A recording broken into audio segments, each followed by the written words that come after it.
we've had the pleasure of working with Startup for Startups for a while now, and this has been an amazing partnership for us, especially since we feel like we can bring the voice from this side of the world here in Silicon Valley, and work with founders who are starting companies in Israel to think a little bit kind of like, from a market perspective.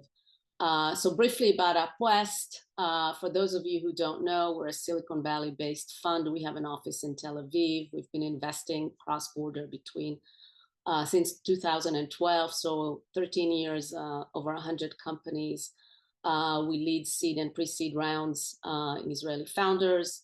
We're excited to be first check in some of the notable companies such as SentinelOne, Honeybook, Stamply, Immubit, and other companies that are trying to advance today in various occasions. So when speaking to Startup for Startups and have done several events in the last year in Israel, I was really encouraged to see more founders thinking about AI and looking to really kind of dig in and try to understand where is it smart to build today, how to get really, to the right model to scale, where is the defensibility, and then obviously how do investors think about it from their perspective. So I was excited to first reach Anthony because not only he's a very notable entrepreneur for many, many years, but he really launched a dedicated fund for AI a few years ago. And then he brought Jordan and David to join us here. So what I want to first do is to, let each of you to introduce yourself very, very briefly, tell us about, both your fund, your stage of investments, your focus, obviously what you're excited about in the particular portfolio you're in, and we'll do it really, really quickly so we can dive into some of the other things that we want to cover here for founders. A goal in the session is definitely be very practical, offer really, special guidance here as much as we can to founders. And at the end, we will have Q&A in the Q&A box, so you guys can really, you're in Israel, can ask questions in case we didn't ask them. We're not going to cover everything. Clearly, there's so much to cover, but hopefully we're going to touch some of these things.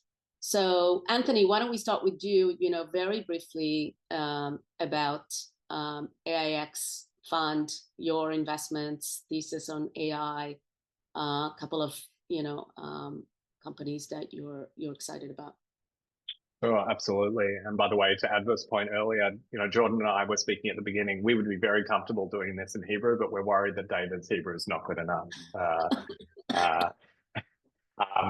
First, I get muted and hidden from the screen. Then my Hebrew is insulted. All right, guys. Good we're doing this among friends. Anthony Goldblum.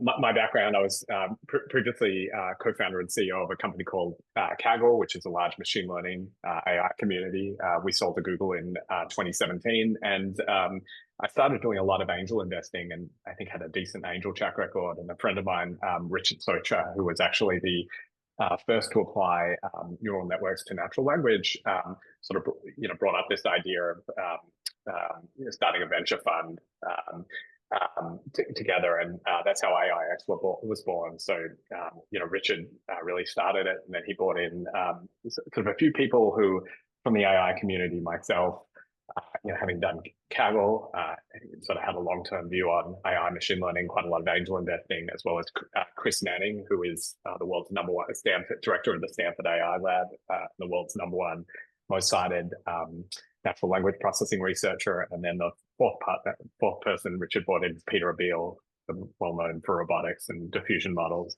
at Berkeley. Our first fund was a $50 million fund. It was a very good fund. I think we were first checking the Perplexity. We're in Hugging Face, Weights and Biases. Hugging Face with David, actually. Weights and Biases, well, I guess sort of with David in his previous fund. as well as Chroma and a bunch of companies that you would know. And we recently raised relatively recently raised the second fund, which is a $200 million fund.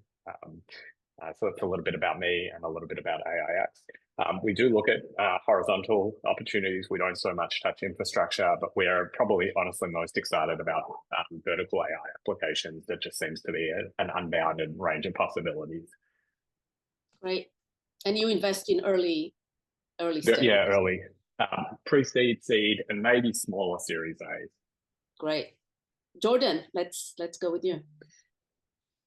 Sure. Thanks for having me. I'm Jordan Jacobs. I'm co-founder and managing partner of a fund called Radical Ventures. Radical only invests in AI. Prior to starting Radical, we'd started a couple of AI companies, the first in 2010 using deep learning. My partners had studied with Geoffrey Hinton, godfather of AI, who, like me, is based in Toronto. Jeff's part of our fund, but we sold our second company in the beginning of 2018, right after reading the Transformer paper and feeling like the world was going to change slowly at first. And then we thought it would take about 5 years for there to be a breakout product that would start basically a 10-year replacement cycle for all software and an unlock of things you could never do before, like material science discovery and drug discovery and agents. We made a decision to sell the company on November 15th, 2017, thinking it would take 5 years, and ChatGPT came out 5 years and 15 days later. So we were obviously super lucky to be off by only 15 days before that product came. But we launched, I left the buyer, we'd sold to TD Bank, where we went in as co-chief AI officers. I left in May of 2019. We launched our first institutional fund, which was a $325 million US early stage fund. And then did a second one of $550 million, and then a growth fund, an $800 million growth fund, which we just closed recently. So we run two strategies, early and growth.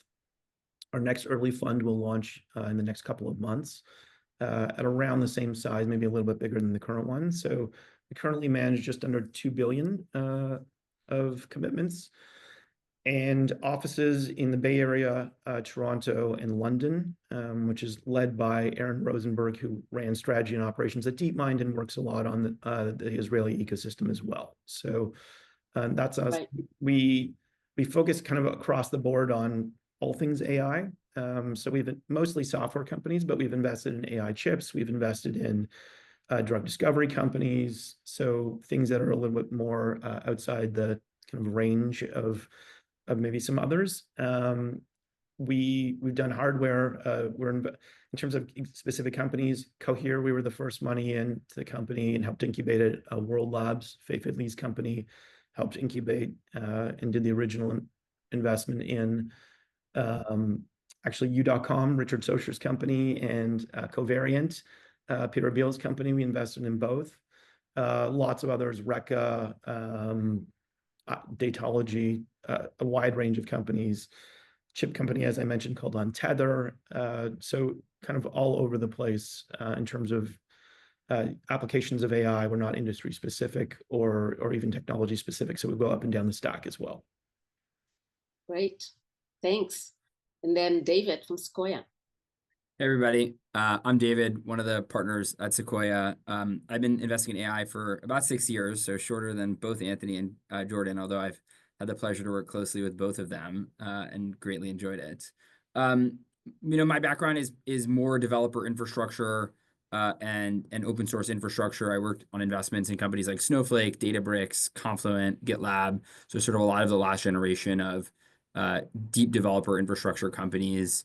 Started working with Weights and Biases in 2018, which Anthony mentioned, and that's sort of how I caught the AI bug, and got to see on that journey just the tremendous growth that AI was having, the impact it was having on customers, and along that road, partnered with companies like Runway ML, which was the company behind Stable Diffusion, Hugging Face, which probably a lot of folks here use, and a number of other AI companies, and joined SEQUOIA 2 years ago to continue doing that here. And I spent a decent amount of time in Israel. Excellent. And, I think all three of you have mentioned to me that, you're looking at Israeli opportunities, which I think is really great. And And then, you know, we like to hear that, obviously, as we continue to, you know, build the ecosystem. So what I wanted to do is you know, take us a little bit to more practical thinking of where founders today and what you see in the opportunity. I mean, I think, David, I will want to start with you because you mentioned infrastructure, you mentioned developer tools, and where AI can really advance, you know, in that area, and where founders, you know, are building great things. And I think that, you know, in one of the things that you talked about in 2025, you mentioned, you know, why the market is really primed for founders to build right now. As you look at cost, as you look at, you know, opportunities like search, as you look at, you know, where the foundational models are kind of consolidating into, you know, who's going to be the winner. What should founders know right now about, you know, where to focus in 2025 as they think about, you know, all of these opportunities, vertical, horizontal, infrastructure? What would you tell founders today looking to start? Yeah, look, I think it's certainly an interesting moment. AI is unique in the sense that we're trying to balance uncertainty with certainty. Usually in technology, we have some sense for where things are going. And I think AI is this unique technology transformation where nobody is certain. And if anyone is certain, they're lying to you. And so I think all of us, founders, investors, anyone in the ecosystem is trying to craft hypotheses about where the world is going and then act on those hypotheses. And so I think in many ways, the founder journey is about figuring out what that hypothesis is. What is the hypothesis that you're going to bet on? What is the evidence that you have to support that? And some type of, you know, probabilistic view of the world of, hey, what are the outside factors that are going to affect that? The thing that I think is unique about 2025 right now is that a lot of this sort of uncertainty has started to resolve itself. Infrastructure is really, we had this moment where it was impossible to get GPUs and everything was so expensive and it was all foundation models. And it felt like, unless you work at OpenAI, it's really hard to participate. Now I think the opposite is happening, and this was sort of a predictable reversion, but I think it's a good one for founders, which is GPUs are getting cheaper, data centers are getting built. We had this DeepSeek moment a few weeks ago where people realized these models are going to get a lot smaller and a lot cheaper. And so I think the convergence of all of this infrastructure improvement is that as a founder building, suddenly everything is cheaper. Everything is getting cheaper underneath your feet. And I think that's a beautiful thing. And a unique thing. And then I think the second piece is there's so much hope, there's so much promise for AI, and yet for the average human being today, AI has not made their life better. And so the delta between what our expectation is and what the dream is and the reality today is exactly where I think we like to see founders step into that gap. I heard Elon Musk say this line about AI that I thought, and startups in general, that I thought was really good. Where he said, building useful stuff is really hard, so just build something useful. And people will use it. And I think that's where we are in AI. We have all the infrastructure, the building blocks are in place. Now it's time to go build useful things with that and ultimately improve people's lives. And that's the point. That's the purpose of startups, I think. Jordan, we suddenly see a lot, you know, of different companies looking at, you know, various B2B applications and, you know, verticals and places where they can, you know, interject the technology. Are there areas that you would stay out of, either because of defensibility, regulations, you know, competitiveness, the inability to scale, things like that? And are there verticals that you feel could be really served well long-term, you know, right now if a founder is to start an AI company?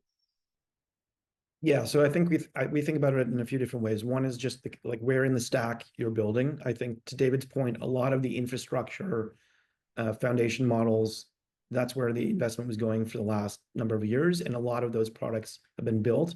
I would discourage people from going and building the next LLM company that requires a lot of compute.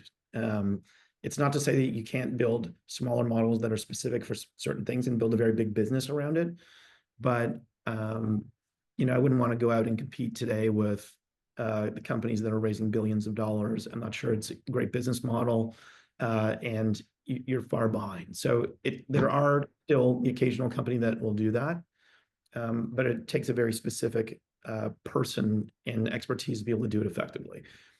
On the other end of the spectrum, I think there's an explosion of application layer companies. And that's because, as David said, they can get access to compute more cheaply. The tools are built for them to build on top of now. Like the things that didn't exist 5 years ago now exist. And it's very easy for people to have an idea, think about an application area, and go and build without needing to pull out a superstar researcher from DeepMind or Meta or OpenAI in order to build a research team around. So that is quite different than where it was a few years ago. If we look back at our portfolio, a lot of the founders that we backed 5 years ago, 4 years ago, even 3 years ago, very research heavy. And it's not to say that won't continue, but I think there's now the opportunity for people who are just very strong engineers and understand AI tools to go build great things, and people who have product vision to do that. So we're seeing more and more people who don't have a PhD in AI building great companies. And that's probably a switch. In terms of industry focus, I think this is going everywhere. I mean, and we see it going everywhere. So it's everything from material discovery, energy, healthcare, like right across the board to all the things that you would typically think about in SaaS software, all the back office functions. There's just so much opportunity to create value or save costs throughout organizations. And I think the simplest way we think about AI software is it's learning software. So historically, software is, you hard code it, you ship it, and it doesn't get better until you get the next version. You get Windows doesn't improve until the next version of Windows comes. This is software that gets deployed and it's learning, in often cases, real time across all the users. It's learning across the organization, and it's personalizing to that organization and potentially to the individual using it. The productivity gains that we're starting to see just from very kind of mundane white collar functions are massive.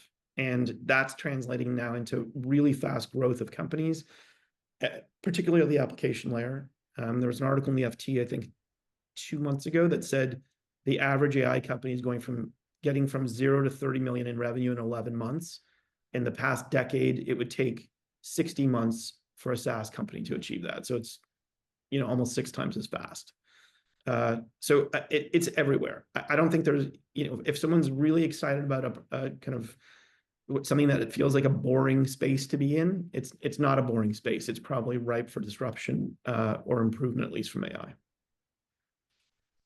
And, it's clearly going to be a very competitive market, and as we know, this is, one of the hardest things. It's how do founders really stand out in this, and have, and kind of, I would say express their unfair advantage.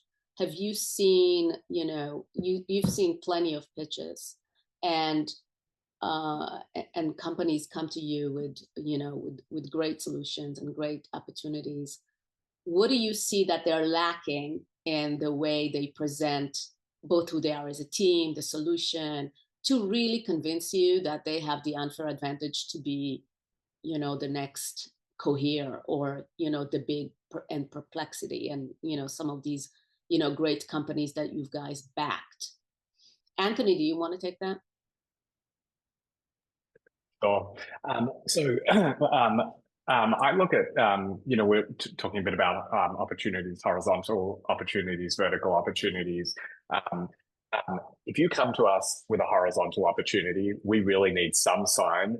We think that sort of horizontal, a lot of the horizontal, particularly developer tool and infrastructure kind of areas are really pretty saturated, RAG and vector databases and model eval. There's sometimes I wonder if there are more vendors than there are customers. And so if you come to us with something in that space, we need some very strong signal that either this is radically different from anything else that's out there and solves a very different problem, or that this is the thing that rises above the noise.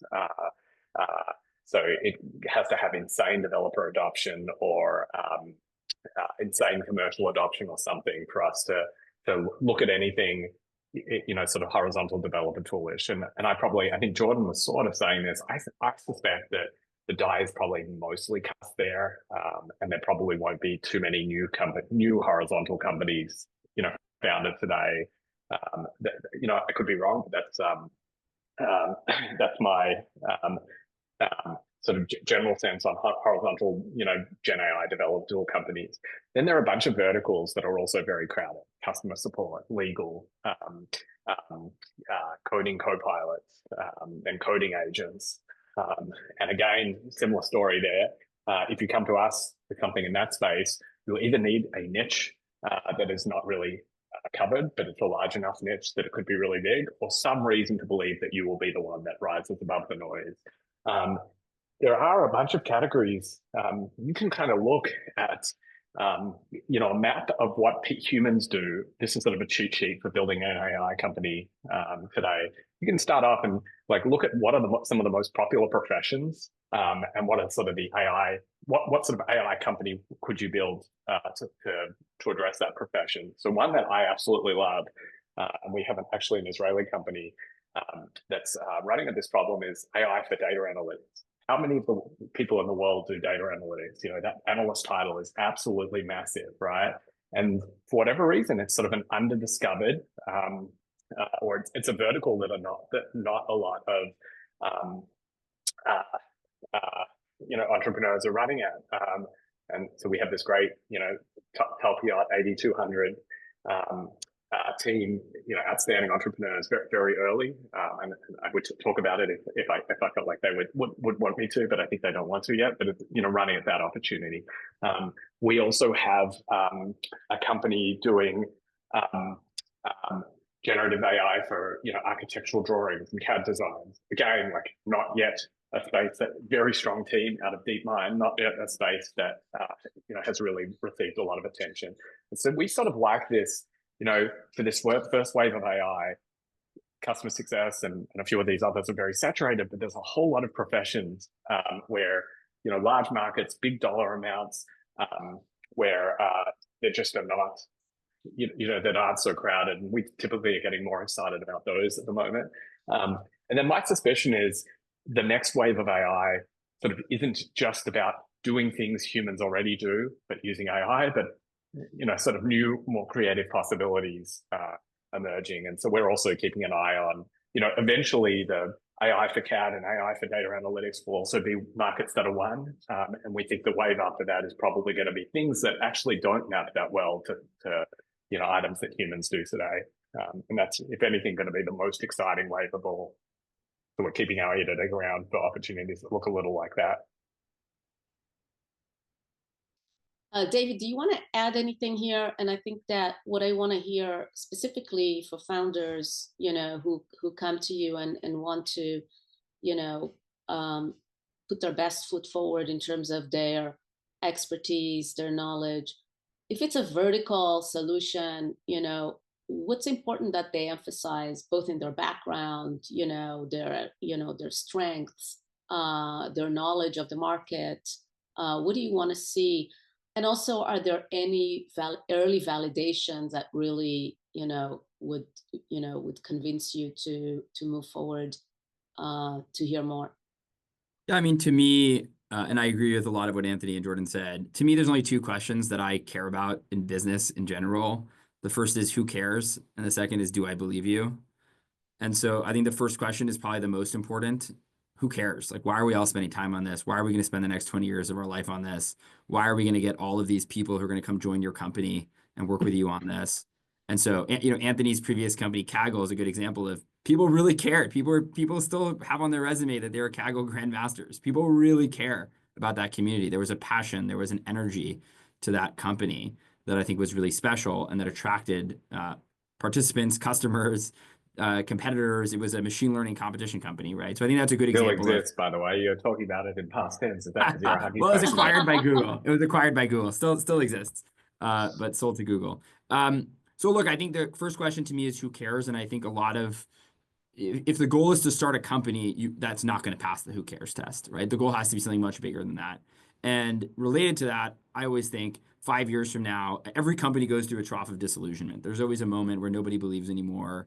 Employees start quitting. I mean, there's so many famous examples of this. Notion is a very famous one where the founder moved to Japan because it just wasn't working and a lot of the employees got let go and it was this complete refactor And of course, that's now an amazing company, and it's a $10 billion plus company. So I think there has to be this driving who cares that gets you through those moments. And then the second question, I think this is unique in AI, is in general true in business, but is especially important in AI, is do I believe you? And so that to me is the founder market fit. It's the credibility. It's why are you actually going to be able to achieve this? And these questions trade off against each other, by the way. So the more I care about the problem, the more I'm willing to give you credit on the do I believe you and are you actually going to achieve it? If the goal is to colonize Mars, you think about SpaceX. In the beginning, it was such a crazy thing, but people believed because it was that we cared so much. If the goal is to reinvent some niche workflow in an industry that doesn't seem to matter to me, I think then there's a higher burden of proof that like, hey, you really care about this. And then number two, that you have some unique insight that's going to allow you to solve that problem. So I think along any vertical, you can make it work. But if you can't answer those questions, then it's better to spend time on something that does answer those questions. And I think of companies as these aggregators of human talent, right? At the end of the day, the thing that's money is not rare. There's a lot of money out there, chasing companies. What's rare is opportunities that are worthy of human time and attention and focus. And that's what we're all trying to do with these companies, is figure out how do we sort of channel that energy into productive use. Great. So as an investor, Jordan, what is the most critical piece you are looking for that makes you decide to back the team in this space? Is it their, again, knowledge, technical expertise, background, their DNA, is it their narrative? Is it that they know how to sell? They know how to sell into this market? You believe they can scale it? In all of these, where do you think they can shine in their conversation with you? I think it really varies depending on the stage of the company, and but I think at the end of the day, what it comes down to is it's a little bit of what David said. Do I believe you? Is this someone that I want to spend a very disproportionate amount of my life with, backing and kind of going to the wall for no matter what? And it's going to be a roller coaster. Having been a founder, I've experienced it. 10 a.m. the greatest thing in the world happens. 2 p.m. the worst thing in the world happens. Those founders don't necessarily want to complain to their employees and demotivate them. They often don't want to go take it home and complain to their significant other who's already putting up with someone who's going through a roller coaster, not earning enough money, and doing all these other sacrifices to carry the family.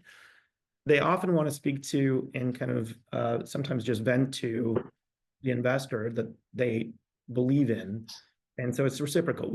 It has to be something that I want to take that call and help them through that problem and try and figure out how to make things work. So I think it's a combination of all those things, but at the end of the day, probably the highest point, the most important thing is their conviction.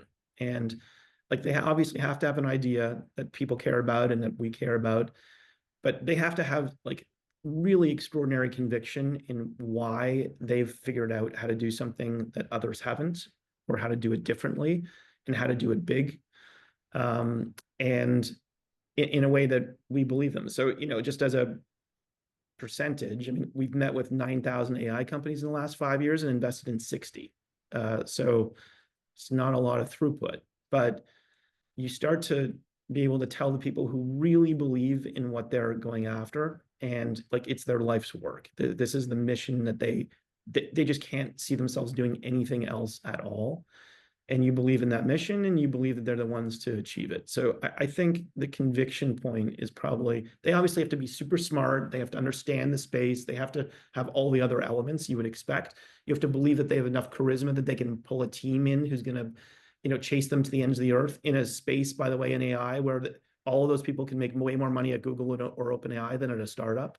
So they have to have kind of all of the elements that you could believe would make a company successful. But at the end of the day, they also have to be someone who's willing to run through walls when things go bad. And you want to be there kind of right beside or behind them, helping them do that. I want to switch it a bit because, Israel, you've invested in Israeli founders. You see, a lot of, talent and people coming in from there. Israel is really known as kind of the cybersecurity, leader, really, in producing amazing companies and solutions. How do you look at, and that domain, if at all, when it comes to Gen AI and the opportunity around, Gen AI applications and cybersecurity? Is this something that you think is something where Israeli founders need to continue and push through because of their edge? Or do you feel that, we kind of maximized, in the ecosystem, everything that we can do in that category? David, do you want to take it? Sure. I mean, I'll start by saying SEQUOIA loves Israel. We love investing in Israel. We opened a Tel Aviv office over a year ago now, and have been investing in Israel for 20 plus years. And in security, we have big investments right now in Wiz, which we were one of the first investors in Sierra, which we were one of the first investors in, and in Island, the browser security company. So we do a lot of cybersecurity investing in Israel, and it's been very fruitful. I think it's encouraging and exciting that Israel has always been known for cybersecurity, but is branching out into other domains, and I expect that will continue. It sort of makes sense to specialize and develop this niche that you're able to be the best in the world at. And I think there's some stat that 50% of the global cybersecurity market cap is from Israel. So Israel has been tremendously successful in doing that. And there's hundreds of billions of dollars of opportunity just in security alone. I was actually chatting with, as an aside on security, I was chatting with an Israeli security founder, and I asked him, like, why are all these cybersecurity companies doing so well? It seems like there's so much growth in cybersecurity. And he made a comment that really stuck with me, which is that Bitcoin has monetized the attack vector, because now you can do ransomware and attack a company, and they have to pay you. And so sort of the economics of cybersecurity have changed. And so anyways, as an aside, I think cybersecurity has gotten so big for real economic reasons, which are attackers can make a lot more money in the attack space. And so defenders need to keep up. But I think the progression in AI is really powerful. I'm excited to see more AI companies come out of Israel. We're seeing a lot of interesting companies in other sectors coming out of Israel. And so I don't know that you need to go look for AI in cybersecurity. Like, I think, to me, every founder should be asking the question, like, what am I mean, I almost think it's like, before you decide to start a company, it's the question. It's not like, there's no step one, I'm a founder. Step two, this is the problem I want to work on. I think step one is like, what do I want to spend my life working on? And then what is the best way to do that? Is the best way to do that to go work at an existing company? Is the best way to do that to go start a new company? And how do I ultimately solve this problem in the world that I want to go solve? So I would say that whatever the problem is you want to go solve, try to go solve it. And I wouldn't worry too much about buckets or categories. And these things, I think, are actually quite limiting. Any thoughts on that? Yeah, I might jump in. So I feel like there was a wave of cybersecurity that was, out of Israel, things like checkpoints, putting up like firewalls and virtual firewalls, and like just deterministically blocking traffic you don't want to block. Then I feel like there was a second wave of cybersecurity, based on the last wave of machine learning, sort of deep learning, taking very detailed, log data and trying to identify anomalies in those logs. And if anything, I do think that Gen AI probably does unlock a third wave of cybersecurity, right? Going from purely like sort of deterministic style cybersecurity systems to things that look at, analyze traffic at scale, to obviously we have a capability now that can do more, more than just taking log data and finding anomalies that might detect intrusion. I don't have a great vision for what that might be. I sort of feel like, as an investor, we like to see things and react to them, and we'd love to see compelling founders with cybersecurity company, applications unlocked by AI. But I sort of have this strong intuition there is tremendous possibility here. Yeah, so maybe slightly echo David's comment that it's exciting to see Israeli founders branch out and do a lot in AI, but I also think that the country has, founders in this country have a unique opportunity in and around the intersection of Gen AI and security, and that's if you have an insight there, it's worth leaning into. Great. And by the way, not a saturated vertical. We have spoken about saturated verticals, and this is one I would not consider to be saturated. David, you talked a little bit about costs reduction and why this is a great, news for, for startups as we go into this. I want to, ask you about talent, actually, and Jordan, maybe you can refer to that as well, as when we look at, this really explosive domain, where is the talent going to come from?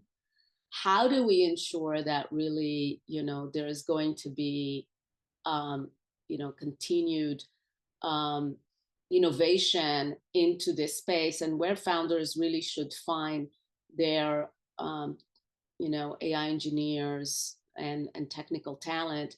And are we seeing, obviously seeing a lot of tools being developed today for coding and for, so many things. Are we going to see reduction in cost of talent for AI companies? Are we going to see AI really, making this world a little bit shrinking in terms of, how many engineers do you really need? Is this going to be, oh, we can start a company for much cheaper today than, having to pay so much money for talent? Is this something that you think we're going to heading into? Jordan, do you want to take that? Sure. I think the short answer is yes. If you were starting a company 5 years ago and were working on breakthrough research, it was very expensive talent that you're going to pull out of one of a few places, DeepMind, at the time Google Brain, which were separate then, maybe Meta, a few PhD programs around the world, that I can count on two hands. And it's changed dramatically. So I think now you can start an AI company without a PhD, with just, you can be a product person coming out of an organization where you've learned good habits and you've identified something you're excited about. You can be an engineer from undergrad. You can be a kid who hasn't even gone to university yet and is doing it in your basement. So I think it has dramatically shifted and democratized access to building AI companies, because all these tools and all these infrastructure layer elements that didn't exist 6-7 years ago to the general public now do. And the cost of access is dramatically reduced. If you still want to build something that is breakthrough research, so Fei-Fei Li's company World Labs, and you're going and pulling the very best computer vision researchers on Earth, that is still expensive talent. But for most of the companies that are being created now at the application layer, you don't need those people. You just need engineers who are proficient and understand the tools that are out there and what to work with. And frankly, anyone who is coming out of university or high school is AI native. I mean, we're at an interesting moment where the people who are millennials are old and, are not AI native, and anyone who's 25 or under is. So it is an interesting moment where we might see a change in kind of a much younger generation doing a lot of the next breakthroughs, because they're just used to using this stuff, trialing all of it. Anytime there's a new consumer application that we're looking at that's been around for 3 days, if I mention it to my kids who are in high school, they've already used it and told me the 4 other things that are better. Exactly.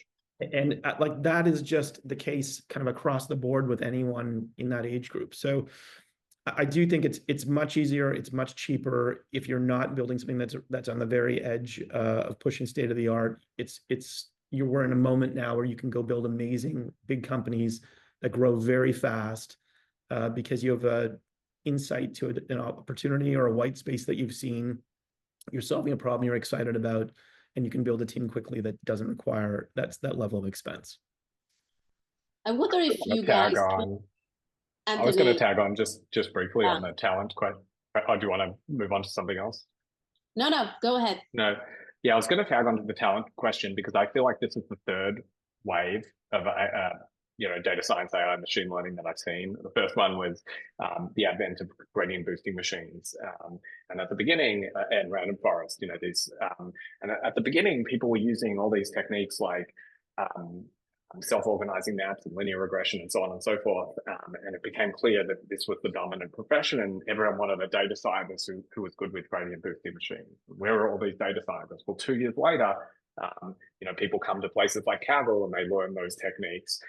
Then in 2012, we sort of had the next big breakthrough in AI machine learning, which was deep learning. This development came out of Jeff Hinton's lab at the University of Toronto. And in Calgary, we used to see the only people who would use deep learning to win competitions came out of Jeff Hinton's lab. It was Jeff Hinton and George Dahl won the first competition, then Vlad Min, one of his grad students. And then before long, by 2015, deep learning was everywhere and everybody knew how to use it. And I think in this current wave, at least the guys from the, I don't know, people know the Latent View podcast, which I really like, they've started, really evangelizing this profession, AI engineer, which is sort of people who are skilled at the intersection of like RAG or, information extraction and calling LLMs and maybe a bit of fine tuning. Now everyone's wondering, like, how do I get AI engineers? And it doesn't take very long. It's the beauty of capital markets, right? Those professions start being remunerated well. There are lots of jobs, lots of opportunities, and people flow to them. And my experience, if I look back at deep learning, which I think was hard, the skills to pick up deep learning were much harder than AI engineering, in my view. 2012 was sort of the birth of deep learning. By 2015, we had Keras and a huge number of people who could train deep learning models. So at least from that wave, it was sort of a 3-year period, and I think it'll be shorter before we have a really, large number of AI engineers, a large pool of AI, experienced AI engineer talent to draw on. Yeah, I'll add on this topic as well. Just I think this topic of talent is so important, and for founders in the audience, probably the most important topic that you're thinking about. I resist this notion of this distinction between founders and talent, and like these are different things. I think it's actually a false dichotomy, and I think we have a sort of false mental model of how startups work that look like big companies, where it's like there's the founders, and then you go and you hire the Google engineer, and now they work for you, and they like build stuff, and I think this is like this like fictional view of what a startup is, and I think people, obviously companies do that, and that behavior pattern exists. But the best companies, the 300th employee of Snowflake effectively was a founder of Snowflake. And if you were the 300th employee of Stripe, you did phenomenally well. And so if the distinction in my mind between founder and talent is that founders are people who make money on equity, talent are people who make money on cash, then your goal should be to have everybody be a founder for as long as humanly possible. And I think this is something that the best startups get right, and is a huge distinction between startups that become massively successful and those that don't. And I think this also comes back to this question of who cares. The only way to get 300 people to sign up to be a founder of your company is to solve something that really ends up mattering for the world. That's great. Quick, before we go into questions, I want to ask, I know, Anthony, you gave kind of like a hack for, or tools that, founders could use. I wonder from your portfolio and what you see today, companies are doing to, what tools are they using to be productive, to be, at the cutting edge, to, to save themselves time, to, to use in order to, kind of speed up what they're doing? Are there, tools that everybody should absolutely use besides ChatGPT and whatever we know, that is there? I mean, maybe a design principle that I see that I think I like a lot is do something very expensively to begin with and don't really worry about unit economics so much, for 2 reasons. One is if it works and customers absolutely love it, then firstly, the cost of whatever service you're using will go down. And secondly, there are always ways to squeeze out costs, right? Maybe you start just calling ChatGPT and then you fine tune. I think we like the Gemma, the Google small language models, right? They perform unbelievably well. And so you can start off using ChatGPT, and once you get up to a certain scale, you fine tune a model like a Gemma model, as an example. And so that's probably like a rule of thumb that I would use. Like focus more on.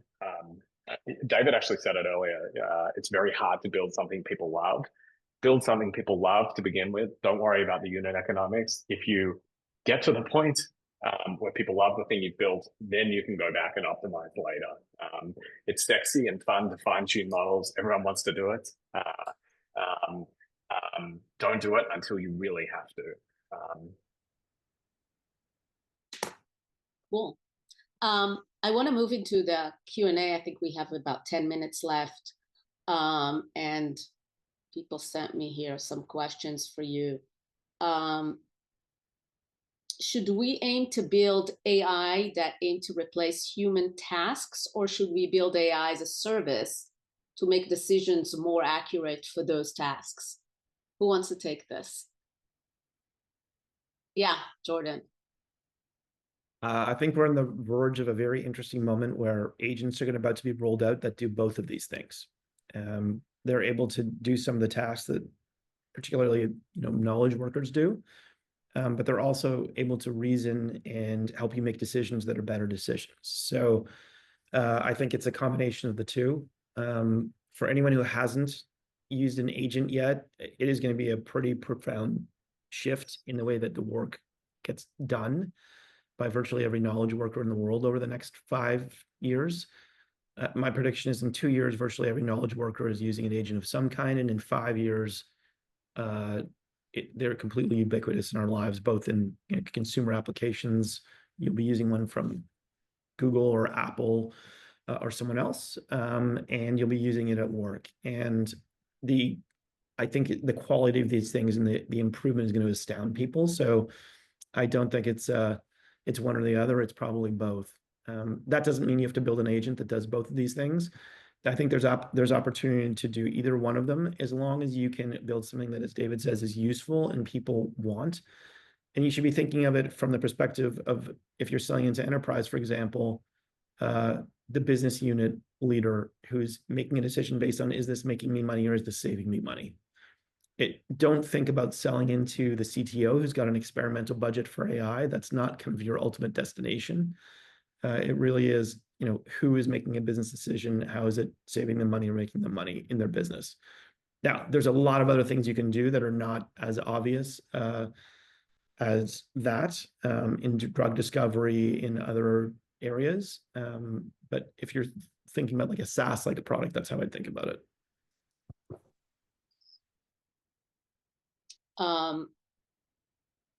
Let's see. I'm trying to see if there are things that we didn't answer here. I'm dying to answer Brendan's question, which is he yes. asked me. Yeah. This is for you. Exactly. Yeah. For a company that's creating future opportunities, because I want to answer this question because I think it's in some ways the most exciting. Who would have guessed that Uber and DoorDash would be the thing that came out of the smartphone? What are the new sort of verticals or industries or things that get created by AI? We have one company that I think is like pointing in the direction of something that came to mind immediately. That's pointing in the direction of something interesting here. It's a company called Hypernatural. And what they've noticed, their niche. So they're starting it off with a very small niche and doing unbelievably well in it. Podcasts have blown up, right? It's the most effective way to advertise is, video advertising on Instagram and TikTok. But how do you advertise a podcast, which is sort of this emerging category, on the best way to, the most effective advertising channel, which is like these video channels? And so what they do is they'll take snippets of a podcast and they do generative video to create some engaging videos that sort of talk to the podcast, that create video for the podcast content. And in doing that, they basically are opening up video as a channel on which you could advertise your podcast. So this is like a sort of a small wedge for them to what is a much bigger vision, but it's an example of something. Yes, of course, you could go and sort of manually put together a video background for the podcast to sort of animate it and make it engaging to advertise on video, but that would take a huge amount of effort. Because of generative AI and generative video, they can do that automatically and cost effectively, such that it sort of opens up that advertising category, to a kind of company that to a kind of service that couldn't previously advertise on it. So it's a small example, but sort of an example pointing in the direction of something that wasn't possible previously, that is sort of completely unlocked by Gen AI.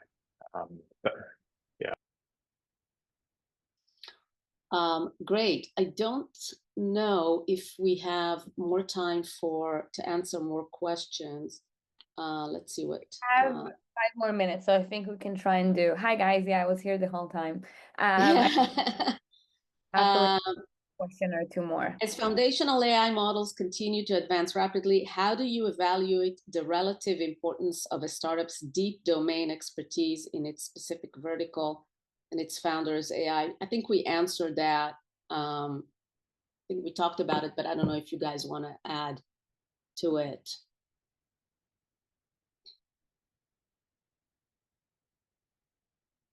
And I'm happy to. I think sometimes having deep domain expertise is advantageous and sometimes it's disadvantageous. It can be good to have fresh eyes on a problem.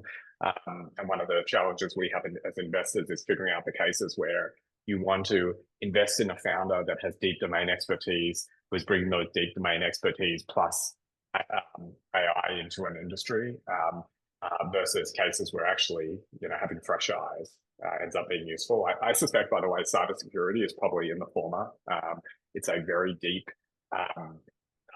it probably takes you quite a few years to get up to, an understanding of what is possible, how the state of the art in AI works, in cybersecurity works. And so you probably do need some deep expertise in order to found an AI native cybersecurity company.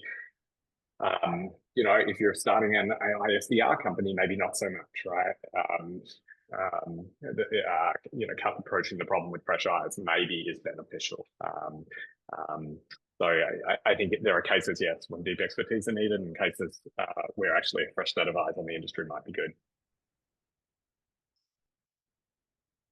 Sounds good. I want to get to final thoughts here before we close this session. Definitely want to thank all of you for this, but if there's any final thoughts you want to share with the audience, I think we had over 100 people here on this call. Definitely a lot of questions that, some of them we kind of touched a little bit on, and some of them, we don't have enough time to dive into. Hopefully, maybe we can do another session of this, but can you share with us kind of final thoughts for founders, as we wrap it up? I'll give a closing thought. This is based on one of the questions in the chat. What is the hypothesis about what might happen in AI? And sort of an idea. I think AI friendship is going to be profound. And I think we're like not even in the first inning of this. Character AI touched a nerve. We saw that behavior emerge, and these AI models are actually really capable of having really good dialogue with people. Now, there's a long way for that to go, but I think in a society that has a lot of isolation and loneliness and a lot of these problems, I think that this concept of what is an AI friend going to look like is going to be a really big idea. There'll be a number of successful companies that come out of that. I have a much simpler. Yeah, go ahead, Anthony. I have a much simpler final thought. When you have your company, you're ready to raise money, come to me before David, שולי, or Jordan. Please, that's my final thought. All right, Anthony preempted what I was going to say. Look, I would just encourage you that if you're thinking about starting a company and you're excited about it and you feel really passionate about it, go do it. It is, I think, an entirely unique experience. It's an extraordinary learning. Even if the company doesn't end up doing what you want it to do in the end, the value you gain from the experience, I think, will benefit you in everything else that you subsequently decide to do. And it takes some failure to reach success. So there's not real, you can't really think of it in terms of it's binary, it's winning and losing, or it's failure or success. Everything that you do is a learning opportunity. I think Israel is an extraordinary place to start these companies. The community is fantastic. The knowledge that people bring to the companies from their training, whether it's been in university or army or otherwise, is amazing. And it's when you travel to different communities, sometimes you feel like it's a bunch of different people doing their own thing. And sometimes you arrive somewhere and you feel like there is a community here, and there's a sense of like mutual support and excitement, and that for sure exists in Israel. And I think in a way that is probably more profound than anywhere else I visited. Certainly more in the Bay Area or Toronto or New York or London, Paris. So I haven't been everywhere on earth that has a tech community, but Israel is a unique place to build from. And so many people that start companies also have relationships it becomes easy to come into the North American market to sell. So for a lot of reasons, there's a tremendous advantage in building in Israel. I'd encourage everyone who's excited about doing something to do it, and call at least one of the three of us, if not all three of us. Four of us. But me Four first. of us. Don't forget UpWest. No, definitely. Amazing. Really, I wanted to thank, all of you for sharing with us your thoughts.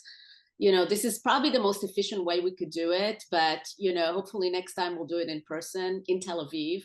And so we can, definitely, get the vibes going, and enjoy, a lot more time, answering questions and helping founders